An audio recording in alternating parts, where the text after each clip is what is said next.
What's going to contain several nauseatingly creepy images? This video?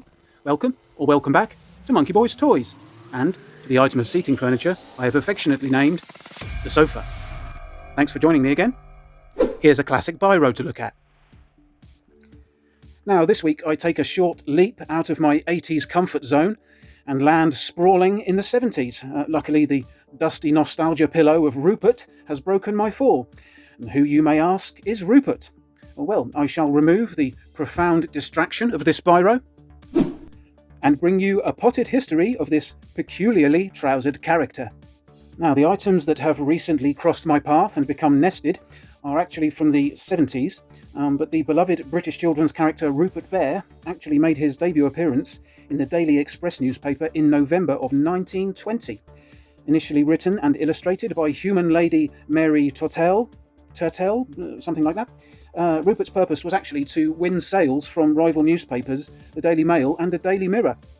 The first single panel that was published was called Little Lost Bear, as we can see here.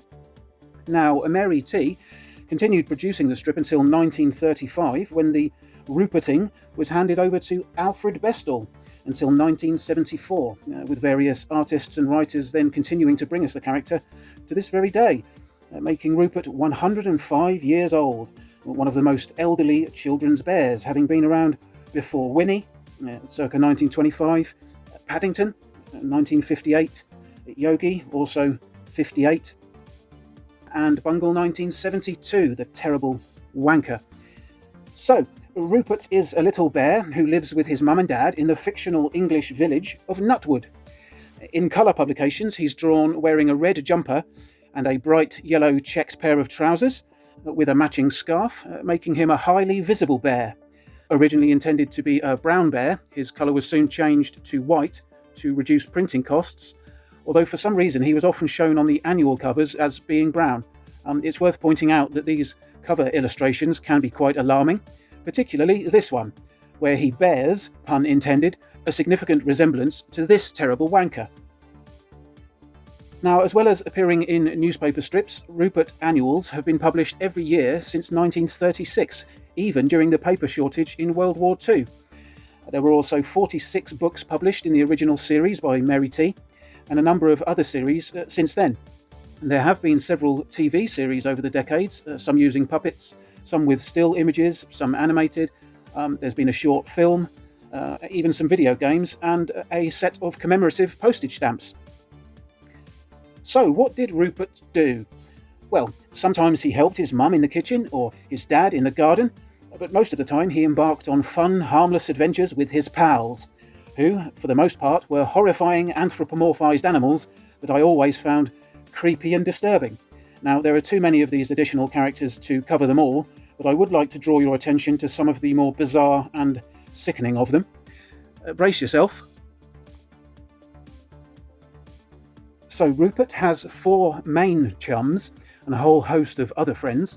His primary gang consists of Bill Badger, a badger, who actually looks fine, to be honest, one of the least disturbing of the characters. He also has Algie Pug, a pug, who looks like an absolute count, and who, remarkably, has never been punched in his horrible face, the prick. We have Podgy Pig, a pig, whose creepy aesthetic makes me want to puke and scratch my own eyes out. Again, looks like a proper count. And we have Edward Trunk, a miniature elephant, who has no business being in Nutwood, but at least he does not look terrifying. We also have Lily Duckling, clearly not a duckling, but a velociraptor in a bonnet. We have the not at all disrespectfully named Pong Ping, a Pekingese dog with frightening shoes and a walking cane to round out the stereotype. Oh, and Raggety, which is goodness knows what that is. I could go on, but instead, let's look at some books. So, here are some Rupert annuals, thoughtfully put aside for me by the lovely Ian and Clarice at one of my local charity shops, who are familiar with the sort of things I like, so a big thank you to them for spotting these. Now, there are 4 annuals here. We've got 1972, 1973, 1974, and 75. All in very good condition. Nice. So let's have a quick look at those. The cover artwork extends onto the back of the book as well, so you can hold them open for a wider picture here. And the artwork is very nice, as you can see. We've got various characters here. We can see the back of Pong Ping's head there, holding some cookies. There's Rupert having a Pop-Tart or whatever. Some rabbits and things knocking around. Some humans. We see the back of a lot of people's heads here, don't we? We've got the back of Pudgy Pig and the back of Bill Badger. There's what's his name? Algae Pug, the horrifying thing that is him. A satchel. So there's the back of that one. This is 1972. We'll pop that one there. Here we've got 1973, and we can see that Rupert is represented in his white-faced form here, the one we're probably most familiar with. He's sitting on a bendy tree, showing his crotch to a squirrel. If we open it out, we can see the rest of the artwork there. We've got quite a disturbing image up there. Oh, okay, there we go. Fantastic. So yeah, there's that. There seems to be a boat flying in the air, which is quite peculiar. I don't know quite what that's about. Yeah, there we go. 1974. Here is sorry, that was 73. Here is 74. Now Rupert back to his brown fur version. A cat. There we go. Some rabbits again. Horrible bastard there. There we go, onto the back. We see that everyone's making little snowmen, and someone's having a real whiz on that sleigh there, or that sled. He's going to get injured, isn't he? Whoever that is. I think that might be the hamster or the gerbil character. Sorry about the slight flickering on the screen here. There's not really much I can do about it. Let me wiggle this light and see if that helps. And so, yes, here we have 75. Again, Rupert is brown on the front of this one. We see him here talking to what appears to be some sort of mermaid or mer boy who's offering him some fruits. Which, there we go. Some crabs, an octopus, some fish.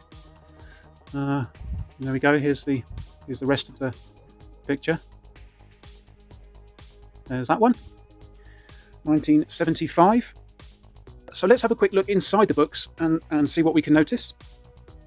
Now, if I just flick through these like this, one of the first things that may be apparent to the eagle-eyed is the absence of speech bubbles.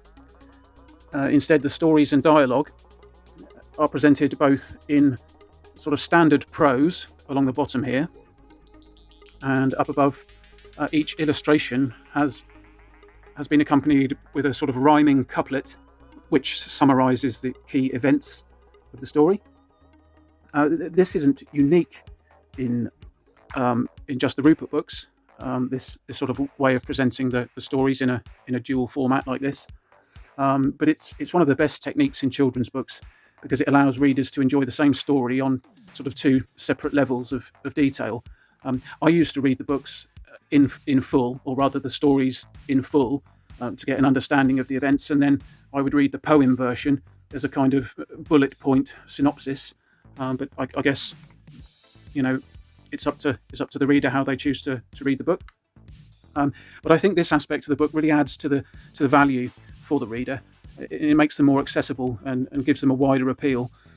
The illustrations can be appreciated without the distraction of speech balloons, and the story presentation allows children to be flexible in how they engage with Rupert and his chums. So it's a formula that's been successful for over a century. So here we are at the end of the video. Thanks for watching. I hope you found it to be of interest or entertainment. If so, why not chuck a little thumbs up to help the algorithm? Also, I can see that the greatest percentage of those watching are not actually subscribed to the channel. So if that's you and you watch regularly, what you waiting for? It's free for you, but it would mean a lot to me. And yeah, finally, please leave me a comment and let me know if you remember these books and how you feel about them. Okay, I'm going to make like a shepherd and get the flock out of here. See you next time. We're not horses, we're ponies.